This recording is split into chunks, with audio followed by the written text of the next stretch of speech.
নয়াদিল্লির এনডিটিভির central broadcasting control room, চারপাশের ডজন ডজন মনিটরে নানা খবরের ঝলকানি। হঠাৎ করেই বিশাল একটি স্ক্রিনে লাল ব্যানারে জলজল করে উঠল একটি এক্সক্লুসিভ ব্রেকিং নিউজ। শিগগিরই ভারত সফরে আসছেন বাংলাদেশের প্রধানমন্ত্রী তারেক রহমান। খবরটি সম্প্রচারিত হওয়ার সাথে সাথেই সাইবার দুনিয়ায় যেন আগুন ধরে গেল।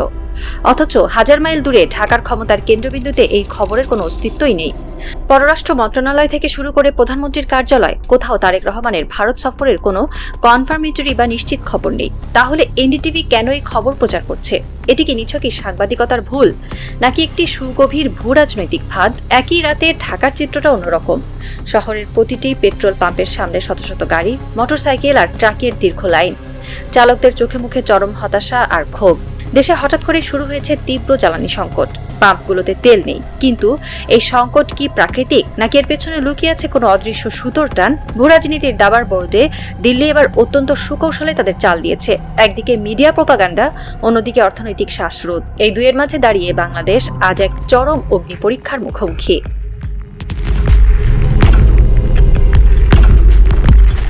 আন্তর্জাতিক কূটনীতিতে প্রোপাগান্ডা বা মনস্তাত্ত্বিক যুদ্ধ একটি ভয়ঙ্কর অস্ত্র। এনডিটিভির মতো ভারতের একটি প্রথম সারির সংবাদ মাধ্যম যখন ভিত্তিহীনভাবে তারেক রহমানের ভারত সফরের খবর প্রচার করে, তখন তার পেছনে একটি সুনির্দিষ্ট এজেন্ডা থাকে। দিল্লির সাউথ ব্লক খুব ভালো করেই জানে যে 5 আগস্টের পর বাংলাদেশের মানুষের মনস্তত্ত্বে সবচেয়ে বড় জায়গাটি দখল করে আছে অ্যান্টি ইন্ডিয়ান হ্যাজিমনি বা ভারতের আধিপত্যবাদ বিরোধী চেতনা।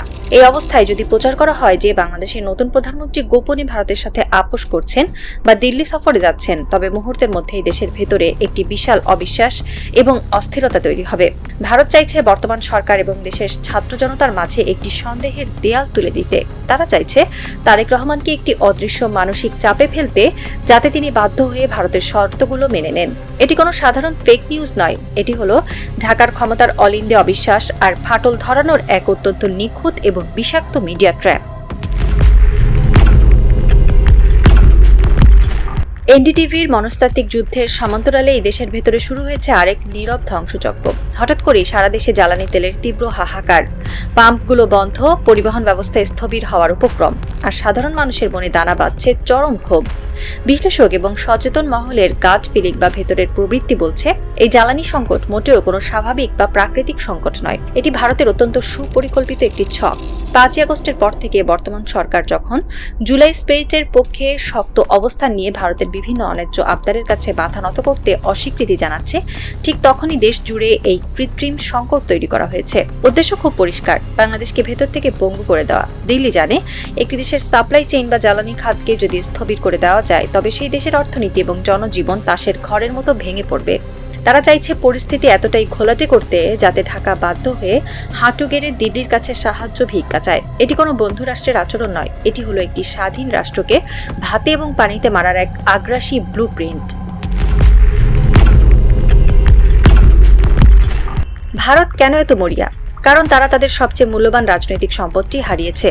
যে ভারত গত 15 বছর ধরে বাংলাদেশে একটি ভয়ঙ্কর ফ্যাসিবাদ প্রতিষ্ঠা করেছিল, যে ভারত বাংলাদেশের মানুষের ভোটের অধিকার কেড়ে নিয়ে একটি মাফিয়াতন্ত্রকে টিকিয়ে রেখেছিল, সেই ভারত আজ পতিত স্বৈরাচার শেখ হাসিনাকে নিজেদের মাটিতে পরম যত্নে আশ্রয় দিয়েছে।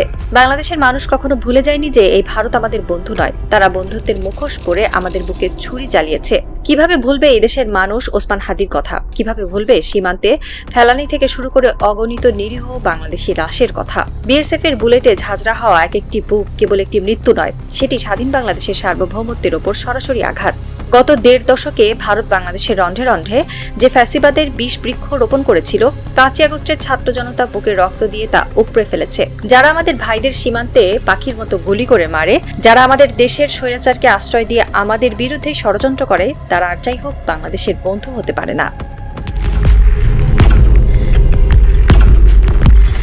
এত সব ষড়যন্ত্র এবং চাপের মুখেও একটি বিষয় এখনো আশার আলো জ্বালিয়ে রেখেছে।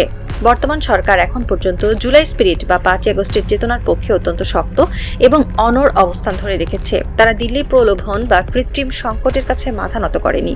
জুলাই স্পিরিট কোনো সাধারণ রাজনৈতিক স্লোগান নয়, এটি হলো হাজারো ছাত্র জনতার তাজা রক্ত, চোখের জল আর আত্মবিসর্জনের এক পবিত্র আমানত। যে তরুণেরা পুলিশের বুলেটের সামনে বুক পেতে দিয়ে বলেছিল, আমাদের লাশ যেন স্বাধীন বাংলাদেশে দাফন করা হয়, তাদের সেই রক্তের শপথ হলো এই জুলাই স্পিরিট। এই স্পিরিটের মূল কথাই হলো ভারতের আধিপত্যবাদ থেকে বাংলাদেশকে চিরতরে মুক্ত করা।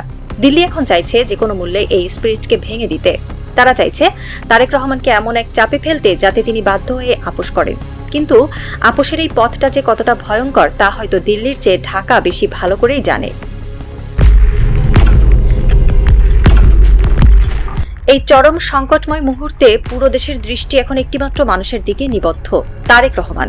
তিনি এখন এক ঐতিহাসিক ক্রসরোড বা মোড়ে দাঁড়িয়ে আছেন। এনডিটিভির ফেক নিউজ, জ্বালানি সংকটের মতো কৃত্রিম চাপ এবং দিল্লির নানামুখী ষড়যন্ত্রের মুখে তিনি যদি বিন্দুমাত্র পিছু হটেন, যদি তিনি দিল্লির কাছে নতি স্বীকার করেন, তবে সেটি হবে বাংলাদেশের ইতিহাসের সবচেয়ে বড় বিশ্বাসঘাতকতা। সেটি হবে জুলাই স্পিরিটের চরম অপমান, যে হাজার হাজার তরুণ তরুণী নিজেদের সর্বস্ব বিলিয়ে দিয়ে ভারতীয় আধিপত্যবাদ থেকে এই দেশকে মুক্ত করেছে। তাদের রক্তের সাথে বেইমানি করার অধিকার কারণেই রাজপথের সাধারণ মানুষ, ছাত্র জনতা এবং 5ই আগস্টের বিপ্লবীরা আজ তারেক রহমানকে একটি অত্যন্ত স্পষ্ট এবং চরম বার্তা দিচ্ছে। আমাদের সাথে বেইমানি করবেন না। যদি তিনি দিল্লির ফাঁদে পা দেন, যদি তিনি শহীদদের রক্তের উপর দাঁড়িয়ে ভারতের সাথে আপোষ করেন, তবে তার পরিণতি পতিত স্বৈরাচার শেখ হাসিনার চেয়েও ভয়ঙ্কর হবে। এদেশের মানুষ যেমন মাথায় তুলে নাচতে জানে, তেমনি বিশ্বাসঘাতকদের চরম পতন ঘটাতেও তাদের হাত কাঁপে না। রাত 3টা। ঢাকার একটি বড় পেট্রোল পাম্পের সামনে শত শত মোটরসাইকেলের লাইন। তেলের অপেক্ষায় ক্লান্ত ঘর্মাক্ত কিছু তরুণ। তাদের বাইকের হ্যান্ডেলে এখনো বাঁধা আছে 5ই আগস্টের সেই লাল সবুজের পতাকা, যা হয়তো একটু মলিন হয়েছে, কিন্তু তার ভেতরের তেজ এখনো অম্লান। তাদের মধ্যে একজন তরুণ, যার হাতে হয়তো এখনো জুলাইয়ের আন্দোলনের কোনো পুরনো আঘাতের দাগ রয়ে গেছে, সে পাম্পের একটি পিলারে হেলান দিয়ে তার মোবাইল ফোনে এনডিটিভির সেই খবরটি দেখল। তার ঠোঁটের কোণে ফুটে উঠল এক তাচ্ছিলের হাসি। সে তার পাশের বন্ধুটিকে ডেকে বলল, ওরা ভেবেছে তেল বন্ধ করে আর ফেক নিউজ ছড়িয়ে আমাদের আবার গোলাম বানাবে। ওরা জানে না আমরা রক্ত দিয়ে গাড়ি চালাতে শিখে গেছি। তরুণটির এই একটি বাক্যই যেন রাতের নিস্তব্ধতা চিরে দিল্লির সাউথ ব্লকের দিকে ধেয়ে গেল এক ভয়ঙ্কর সাইরেন হয়ে। দিল্লির শীতাতপ নিয়ন্ত্রিত নিউজ রুমে বসে হয়তো মিথ্যা খবরের হেডলাইন বানানো যায়, কৃত্রিম সংকট তৈরি করে সাময়িক ভোগান্তি দেওয়া যায়, কিন্তু যে জাতি একবার ভয় জয় করতে শিখেছে তাদের আর কোনোদিন ষড়যন্ত্রের জুজু দেখিয়ে দাবিয়ে রাখা যায় না। তারেক রহমানের টেবিলে হয়তো এখন অনেকগুলো হিসাব নিকাশের ফাইল, কিন্তু তার জানালার বাইরে এই নির্ঘুম শহরের প্রতিটি রাজপথে, প্রতিটি পেট্রোল পাম্পের লাইনে আজ কোটি কোটি অতন্দ্র প্রহরী জেগে আছে। তারা সতর্ক, তারা সজাগ। পূব আকাশের ভোরের আলো ফুটতে শুরু করেছে। এই আলো কেবল একটি নতুন দিনের নয়, এটি এক নতুন আপোষহীন বাংলাদেশের জাগরণের আলো। ষড়যন্ত্রের রাত যত গভীরই হোক না কেন, বাংলার এই অকুতোভয় প্রহরীরা ঠিকই তাদের স্বাধীনতাকে রক্ষা করবে। ভারত আমাদের বন্ধু নয়, এই চরম সত্যটি আজ বাংলাদেশের প্রতিটি হৃদয়ে খোদাই করা হয়ে গেছে। এখন দেখার বিষয়, ক্ষমতার অলিন্দে বসা মানুষগুলো এই সত্যের মর্যাদা রাখে, নাকি ইতিহাসের আস্থা করে নিজেদের ছুঁড়ে ফেলে। সাসপেন্স এখনো কাটেনি, আর রাজপথের এই থ্রিলারের শেষ কথাটি বলবে কেবল বাংলাদেশের অদম্য জনতা।